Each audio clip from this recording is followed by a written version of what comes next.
Hi, my name is Gage. And my name is Kim, and this is the Helping Henderson podcast. And our goal here is to reinstill the sanctity of marriage and family. So we hope that you enjoy this episode. And if you do, please like, share, comment, and subscribe. And as always, we help. And he heals. Well, today I am truly excited to talk about this episode, especially because of the fact that I feel like everybody hits this moment in marriage where you're like, hold on, I'm different. I'm different. I'm not the same person that you married. Well, I think you are right. I think it's the way that we hit that is you really start asking yourself, who is this person? Yeah. Who am I waking up to? Because you are some change. For some reason, I don't like you anymore. You're getting on my last nerve. Right. And I have no idea who I'm married to. Right. And you really start to ask yourself that. And then I think don't realize or not really reflecting that you've changed. Because I remember even in my singleness, I think getting to points of oh, I'm different or I'm new. Yeah. Or not even I'm different or new. I need to grow.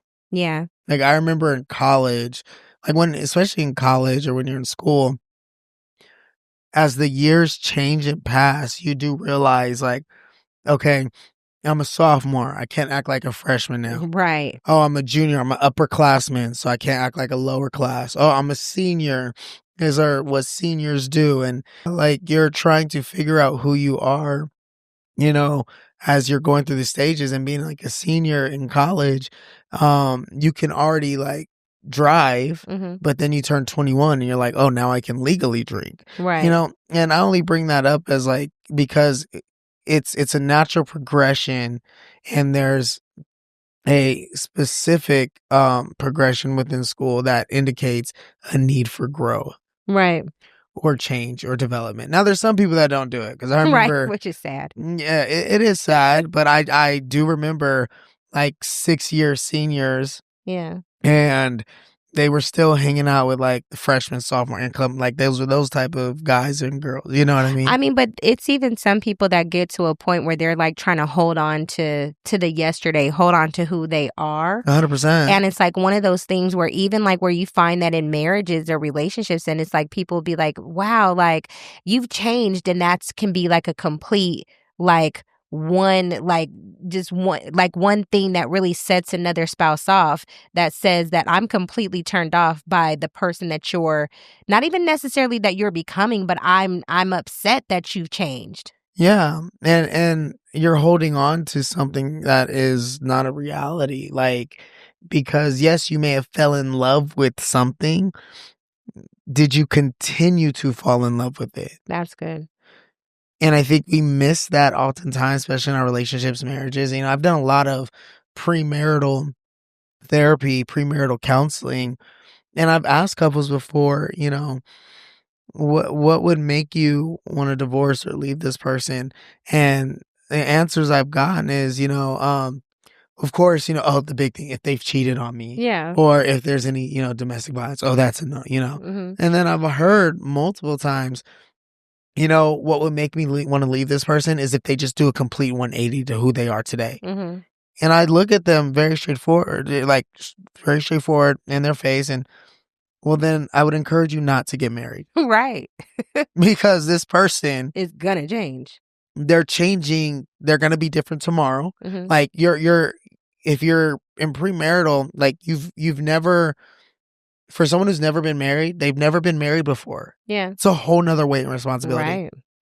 For someone who's never had kids, they've never had kids before. Whole nother weight and responsibility. For someone who's only had one kid, well, guess what? They've never had 2 kids before. Man, that part. Okay. So these are different points of life where people are going to change. And then you add in the nuance of life. Yeah. You add in unexpected loss.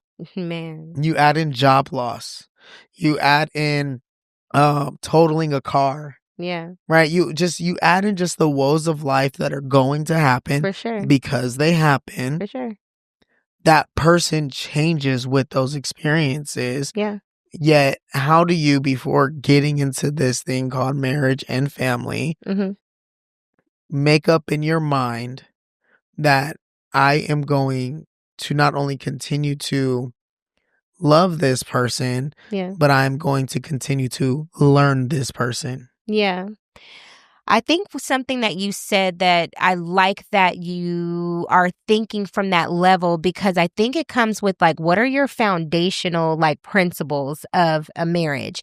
Like I am thankful that me and you kind of came in with this understanding like number 1 we really knew God brought us together, right? Or like this is like our marriage is so much more than just being married. Like, I'm cute, you cute, we gonna make some cute babies. Like, we had a real purpose to our marriage. And then we kind of came in with some like, listen, I don't care what happens, like divorce is not an option. So it's like some of these key things really like were foundational so that even if we did have these moments of like that tested that foundation or that tested the, you know what I mean? Like, because it's going to do that. Like, Yeah, marriage is hard. Like, yeah, marriage is hard and marriage is hard work. But I have to understand and kind of came in with this like, okay, I have to learn to love this person for who they are and accept them for who they are and not come in with them like changing them for what I want them to be, but changing them and learning them for what is to become of them. Do you know what I mean? 100%. Yeah, but and I think that's where we like, even as I'm talking it through, I'm feeling myself like think of it from a standpoint of almost a drudgery to where it's like it's a challenge, or it takes this undying commitment to make sure that I'm falling in love with this person, Mm, and I have to commit myself to this marriage. mhm, I have to divorce is not an option, so we're gonna work through everything. mhm, And putting this stamp and like foot down on almost of what you want it to be, mhm, right? And I think that's how we communicate it throughout the year, or that's how it's communicated to us, mhm, that you're married and you stay. But that wasn't how it was communicated when we got in the relationship. mhm. How it was communicated when you first entered the relationship was, this fun. This is Yeah. exciting. This is Yeah. new. Yeah. I get to know this person. I get to ask them all the questions. Yeah. I get to just see who they are, what they like, what they don't like. I get to do some of the things that they like with them. Yeah. And I get to make sure that if they don't like something, then I won't do that thing because I care about this person and I want them to know how much I care about them. Yeah. But we lose that when we get married. So how do you think that you maintain that? Especially I've changed and it is different and maybe this hard season I'm not fun anymore. Like cuz that happens. Yeah. How do you navigate through that? Well, I think that it's redirecting and changing like your understanding of, because there's seasons for everything. For sure. And so it's being very, very mindful and intentional of what season we are in. It's hard to have fun when you're grieving, Yeah, but it doesn't mean that there maybe won't be a moment for grief, for sure. or not, or to have fun in the midst of grieving. Yeah. It just means I have to be a little bit more intuitive in inquiring of where my partner is at. Yeah. And so I think it's changing because marriage isn't always fun. Relationships aren't always fun. Yeah. And so you're not building it on a foundation of fun, but you're building on a foundation of friendship, Yeah. building on a foundation of care and compassion Sure. and consideration. And Sure. that's what friendship really is, in my opinion, because all of us have friends. Yeah. And so sometimes we look at other people on the outside, they're going through life issues as a friend, and we're wondering why is it, or how has it become so easy for me to pour out to them, give to them, and care to their needs, but it's extremely difficult for me in my marriage. And I think because we've lost the art of friendship, Yeah. therefore you don't care about the other person as much, you don't consider the other person as much, and it hinders your commitment. Because if I care about a friendship with you, Yeah.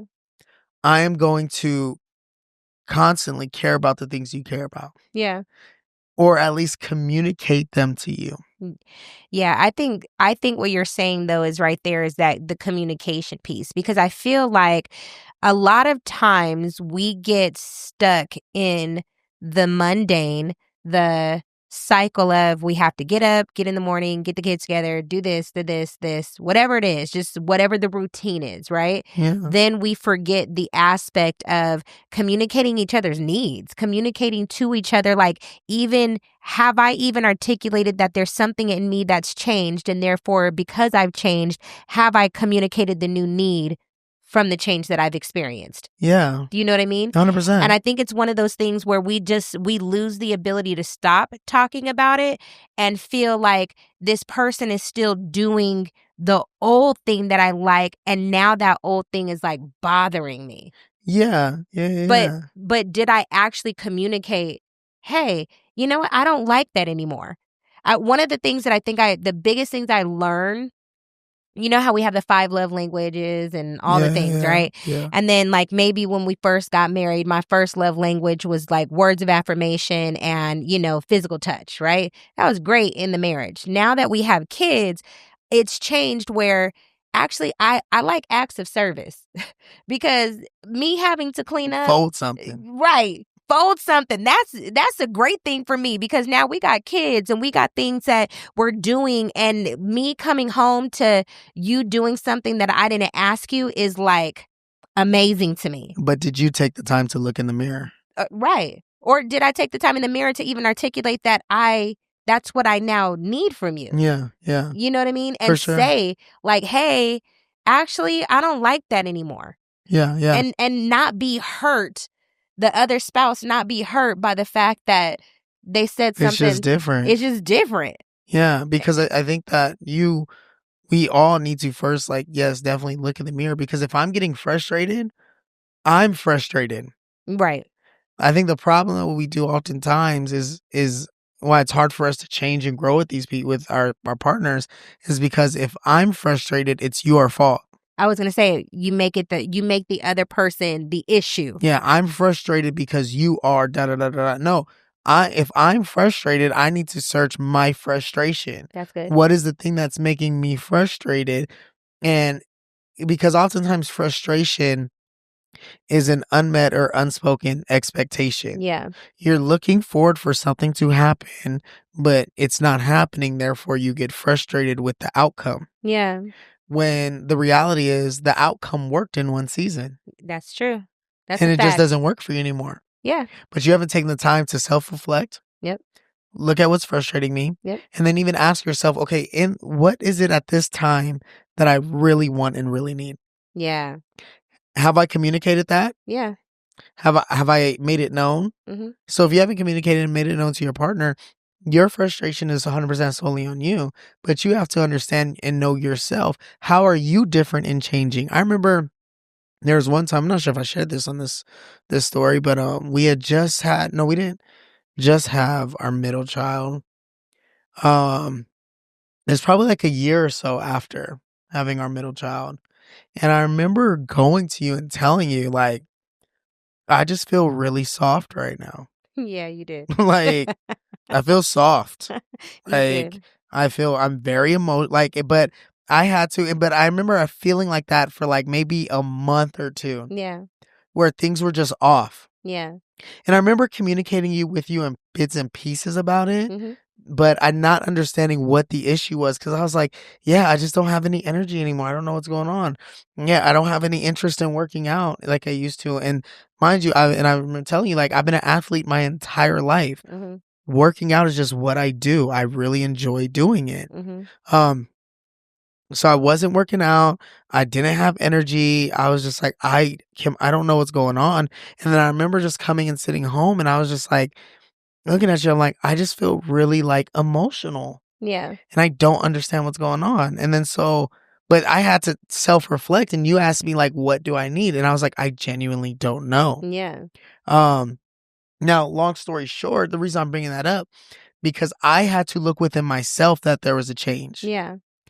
Granted, this change was impacting my own well-being, For sure. right? My own, like how I conduct my life. But based on that, it was like, okay, Gage, go get your blood work done. Oh, your testosterone is it's it's normal, but for you and how you live your life, it's significantly low. Yeah. What are some changes? What are some things going on?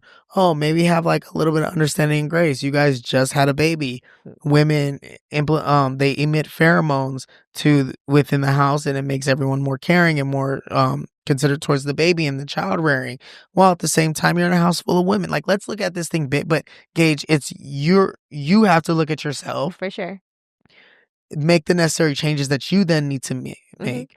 I couldn't go to you and say, I need you guys to get out the house because there's too many women in here. Right. No, Well, I that's my ain't going problem. nowhere.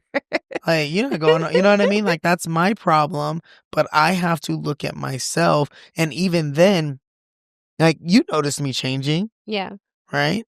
What was that like for you, noticing your husband changing, going from honestly, like, because I was very much before we had the birth of our middle child, very masculine, Yeah. very like rugged. For sure. And then we have our baby. First night, I'm in the bathroom sobbing. Yeah. I think for me, it was one of those things as I remember, if I be honest, like I was looking Please, at please. you and you were in there crying. I walked in there like, are you crying? Like, what is wrong with I'm just you? like holding her in the Like, dark. and I you're like, don't know what I to don't do. know. But honestly, it was one of those things where I think having to discover, oh, hold on, my spouse, something's different and being patient to that. You know what I mean? Mm, And not looking at it from the perspective of like judging you and laughing yeah, at you, but actually saying, like, okay, hold on. Yeah, there's something that is going on with you and processing your thought through it or processing the change because yeah, I'm the closest person that's to you. Do you know yeah, what I mean? So because I'm so close and I see your, quote unquote, I think when marriage, I think we forget that there's like a nakedness, like you're naked before this person. It was one of those things where I really had to say, okay, something's shifting in my spouse. Let me be sensitive to that, for sure. not like make fun of it, but like care about the things that he's actually caring about right now. Yeah. You know what I mean? And like give you the space to like figure that out. And I think that was, and you're so right because that patience, and it was twofold. It was you being patient, but me being persistent, Absolutely. right? Like, you gave me enough patience and space to be persistent in finding the answers. Uh-huh. And I 100%. listened to all the podcasts. Mm-hmm. I did all the research, Yeah. everything I could to understand What was what going was on? going on for me, Mm-hmm. um, on really a hormonal and biological level Mm-hmm. that was making me different in this marriage. Because who I was on year 2, and that was only year 2. Yeah. Yeah. I was not the same person at year 0 who you fell in love with and who you initially married, but you gave me enough time, and I took that time and I was like, I'm going to find the answers and I'm going to find the solutions, and then I'm going to make the change because I'm not going to put this on you. Yeah. I'm going to take ownership and accountability for it, For to sure. where today I still have certain practices in place that are allowing me to operate at a much higher level, Yeah. where I feel like I'm 10 times probably the man I was that you married now. Yeah. 100%. But because you were patient with me enough Yeah. and allowed me and trusted me, not allowed me, trusted me to do the work. Yeah. And I think that's probably where we often fail on this, like, as we're changing, Yeah. is that we don't acknowledge the change. Yeah. We're not patient with the change. Mm-hmm. And then the person who is changing is not taking accountability or ownership for the areas that they're changing I think it's or that they've self-awareness, changed. And yes, 100%. you They know? don't have the self-awareness of it because, no, I haven't changed. No, I'm still this, I'm still that. And it's like, no, There's something different. like, but if you can acknowledge that, Yeah. and we can address it. We can address what we don't acknowledge. Sure. Now, let me ask you on the flip side of that because I know that I'm a completely different woman. that I was when I first got married to you. Like, I'm different. I'm Yeah. different because I've had a lot of life experiences. I've had 2 more kids. My hormones are changing. There's some things that are happening where in real time I'm having to now navigate my season of figuring this out. And like, how are you impacted today? Yeah, as a husband, um, I feel like I'm definitely impacted in more ways than one Yeah. because it's causing me to stretch and grow, um, especially in understanding you emotionally, Mm, right? Where it's like, and there's multiple ways that I think a lot of guys do it is like, there is the way where I can just let you deal with it and let you figure it out on your own, but then you're not going to feel connected in your marriage. mhm. And so it won't give you any like, cause to move left or right, but you're not going to feel loved. Yeah. And so it's like, do I want my wife to feel loved during this time or do I just want to give her the space to figure it out? Now, I'm sure and I've seen it in my practice, I've seen it in counseling like there's a lot of times women, women are very resilient. Mhm. And so they'll figure it out, but they'll figure it out alone and then they'll be resentful That I in had to time do to it alone. come. That's good. And that's what I've tried to avoid with you is Mhm. we're going to figure this out together. Yeah. Your problem is my problem. Yeah. Your issue is my issue. Yeah. And then you also deal with the physiological change, your Mhm. body changing. Mhm. You, yes, birthed one child, Mhm. but now you've birthed 3 children. Yep. And that's just the reality is your body has changed significantly. Yeah. And I think what I really try and strive my hardest to do is to give appreciation to your body Mhm. for what it's done, Mhm. right? While also doing my best to not make you feel any less loved or less cared for based on the changes that have happened. Yeah. Now, I will say, and this goes for, I feel like a lot of men. I remember when we first got married, Mhm. I told you, Mhm. like, hey, I like someone who is physically fit that I can work out together, that I can be fit with. Yeah. that was I was very clear. Yeah. Because I also, what I didn't want to do in the early stages was to set you up for something, for like an expectation in the long run Mhm. that you wouldn't, that you'd be blindsided by. Yeah. I thought that'd be very unfair to you. So I was very upfront. Mhm. And despite me being upfront, it, there's been a lot of change, Yeah. but I also have to change with it. Yeah. Gage, be realistic.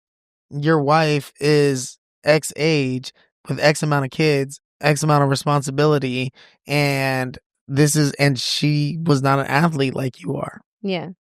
So it doesn't mean that it's always going to be like this, Yeah. right? And maybe it's always going to be like this. But because you don't know or you can't tell the future, what is your job and your role right now? Mm. Love her like Christ loved the church. That's good. So no matter what she is, no matter what she looks like, no matter, you love her. That's And the good. more you love, the more you care, the more you appreciate, the more you care about her, the more you appreciate her, then that's when she gets to love, care, and appreciate herself. That's good. Cause I think like even and I'm glad you said that and thank you for that because like right now this is not what I want to look like. Do you know what I mean? And there's a real change that happens within women that like, dang, I don't want to be here and I also don't want to do these superficial things in order for me to not be here. Do you know what I mean? And what I Yeah. mean, I don't want to take a drug. I don't want to take a certain Yeah. thing to like do this in an unhealthy way. And I So wouldn't want you to do that either. yeah. So Yeah. I'm having No. to be like, give myself grace, but also knowing how much I'm uncomfortable with it too. So I do thank you for continuing to love me through that because it is one of those things where it's like, I don't want to be this either. You know what I mean? Yeah. And it's just one of those things where I think as spouses, we have the tendency to like be so overcritical of ourselves, but the spouse has the opportunity to change that critical nature of ourselves. Like, I'm already in my head. You telling me something about myself would make it even worse. Yeah. Do you know what I mean? And it's not going to make it better, but it's one of those things where, like, I think that that patience, that grace, that, like, okay, I know that my spouse is changing, but let me love them no matter what. Yeah, because I that only comes by way of you asking the question. Yeah. You have to ask the question. I have to ask the question. If not, we're just going to be ruminating in our head about things that are not real. Yeah. Right? We've made up That's these, good. and that's what we do. We make up these truths Yeah. within our head, Yeah. and then we believe a truth, but that truth is not the truth. Right. It's really a lie that's been implanted, and now you're living your life based on a lie because you So think good. you're thinking, oh, well, my husband told me before we got married, this is Yes. his type and this is what he likes. And now because I'm over here and he already told me that's his type and is what he likes and I look like this, well, he doesn't like me. He's not attracted to me. Mm-hmm. And you just sit with that thought Mm-hmm. instead of saying, hey, Mm-hmm. husband, Yeah. hey, wife, this is the thought that I'm having. Yeah. This is why I'm having that thought. Yeah. Help me understand where you're at today. That's so Is this good. thought true? Is it not true? And let's say even the thought is true, Yeah. right? Yeah. Well, now you don't have to deal with the anxiety of it. Yeah. You get to at least rest in knowing, okay, this is what it is. Yeah. But regardless, that then puts it back on both of us. Yeah. Because now you get to tell me, hey, Gage, with you having that thought, this is how it's impacting me. Yeah. I'm So, feeling more insecure of myself. I'm feeling like the need is like, I'm feeling insecure. I'm now like, uncomfortable in something, or even being able to say, instead of just maybe uncovering the lie that the spouse may feel like, you might feel like, dang, she's lazy, or dang, she's not doing anything. But then it's like, when you now have the opportunity to have this real conversation and dialogue, it uncovers something to now as a truth. Actually, I'm just as uncomfortable with it. But right now, I'm trying to figure out how my hormones are changing and impacting my body, or impacting my weight gain, because I am working out a lot. But when I work out, nothing's changing on the scale. Where at used to, and you said X years old, I'm 42. Where when I was 30 something years old, running on a treadmill was like, okay, cool. Give me 5 days. My body goes and bounces back. There was a time where I'm working out today, and it's just like, oh my gosh, nothing's working out. And it becomes discouraging. So it's not that I want to be here. It's like, hold on, I now have to realize that I need to now go through my own, let me go get my blood work. Let me go figure out what's going on. Let me figure out, I've had this different stress and different things that have happened outside of life, like, or, outside of marriage, and all of these other external influences that have caused a certain, cortisol level to rise within me. And so that's what I'm dealing with too. But I appreciate that you've had the patience with me and even given me the space to have the dialogue. yeah. You know what I mean? And this is just, we're having it here, and it just kind of went this way. But it is one of those things where it's like, I want you to know I'm not comfortable, and we've had that talk. But it's like, can we love our spouse of who they are today, instead of being so, I'm going to hold you to, who you were, or when Yeah. you first got married. Because, like, here's what, and I know we're talking about like body image essentially right now, but I want to look at, and because I do want to like probably touch on a body image like episode later. Sure. But I Because that's really, not what that is. yeah, no, it's not what this is. This is just when your partner changes. Yeah. And so like your body has changed. What happens when our minds change and our thinkings change and our political views and preferences change, and are we able to have those thoughts in real time Yeah. about what is causing and addressing and inserting that change? Yeah. And so, and the reason why I think it needs to happen and we need to embrace those changes and have the conversations about the changes is because it creates just a greater level of safety. Mm. It creates a greater level of connection. Yeah. And it breaks down a lot of walls Yeah. that we are building up subconsciously, not really understanding the walls are building up in or why we're building up. Now, you said something that I think is so important because when you're talking about these different changes that you feel like you said your viewpoint, your stance on life and making that adjustment, how do you deal with that? Because I feel like there's some foundational things. Like if you walked in and told me I don't believe in Christ, I'd be like, whoa. Yeah. you, Yeah. you know what I mean? Because I feel like there's some foundational pieces that we have to be in agreement of. For sure. But it's like, what do you do when these changes have taken place within your marriage that my thoughts are different? I am Yeah. not the same person. I don't think that way anymore. Well, because there are some just simple non-negotiables. Okay. That's Like good. in a marriage should be founded on, a marriage and a family should be founded on non-negotiables. Okay. I don't negotiate on Christ. At all. Like we don't negotiate on Christ. That just is what it is. Now, can we negotiate on whether we're going to shop at Ralph's or Sprouts? We Yes. can negotiate on whether we're going to shop at Ralph's or Sprouts. Sure. Am I going to negotiate on my fitness?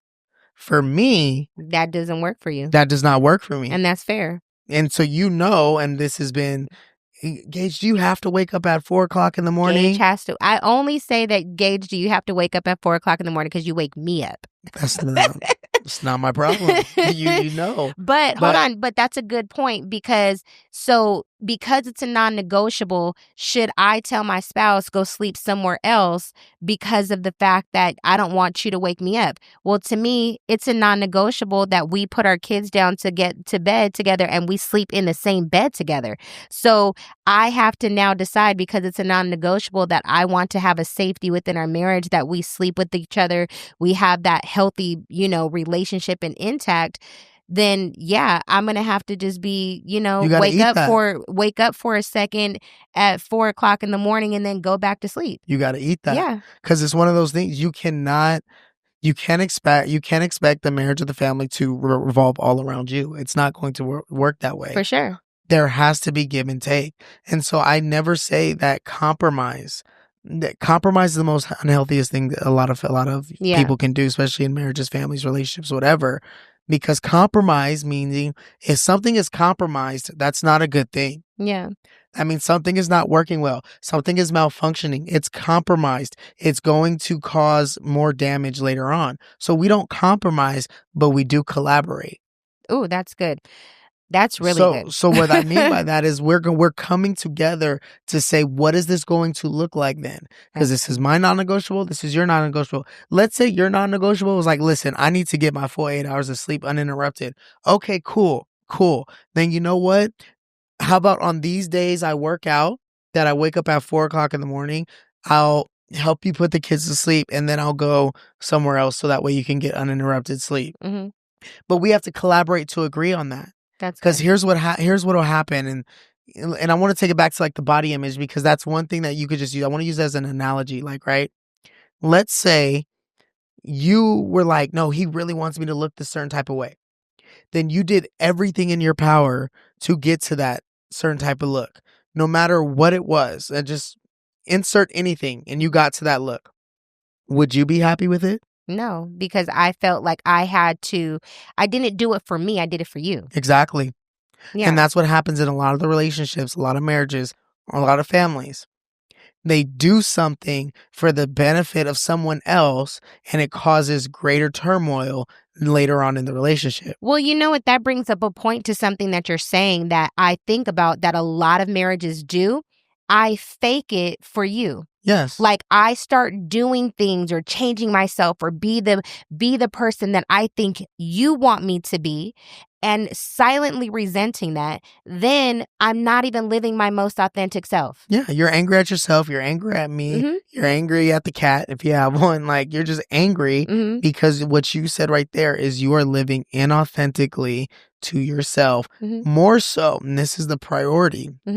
You are living most inauthentically to who God created you to be. That part. And when you are living in inauthenticity to who God created you to be in the relationships that you are in, those relationships will suffer. It will always first suffer between you and God, you and yourself, and then you and those around you. And I would say something that I think what I love about when we go back to the foundational things.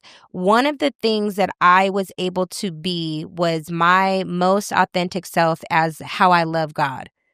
Like, there are some people who truly hold back their gifts, hold back their talents, hold back who God has called them to be because they're afraid to be that person with their spouse by not overshadowing them, whatever the case may be. Yeah. And so they begin to not operate in the fullness of who God has called them to be. I have been able, and this is where I say maybe marriages to discover what really is like, who are you? And know who you are before you get into a relationship, even a marriage. Because when I know who I am and I know whose I am, it allows me to step back and say, hey, Gage, you're now going contrary to who I am. Like, Yeah. you're now challenging something or asking me to be something that, like, that's contrary to who I am. Yeah. Like, that's not cool.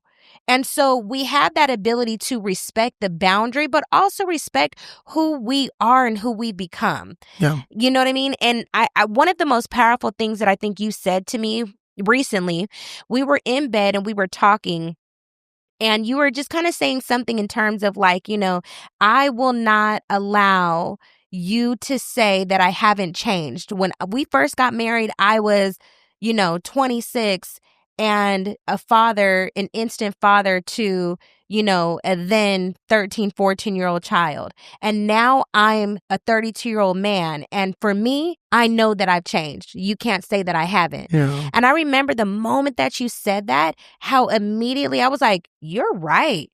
You're right. Let me give the chance to the person who I know he is today, and let me actually speak to that and validate that. Because we don't give ourselves credit for when we also have changed too. I'm different, but my difference isn't bad. It's just that I'm different, but also acknowledging that, hey, you have changed. You're right. And I should honor the person you are today. Yeah. I think that's powerful. Um, because we often associate change with negativity Mm-hmm. and not something that should be honored, celebrated, appreciated. Mm-hmm. It's weird. It's like it's like, Dwayne the Rock Johnson right now. He's going through a major change Mm-hmm. because historically he's only been like casted in these blockbuster type roles Mm-hmm. to play the muscle bound, either funny guy or Or the hardcore hero. guy, The the hero. hero, Yeah. like that's the role that he gets. Mm-hmm.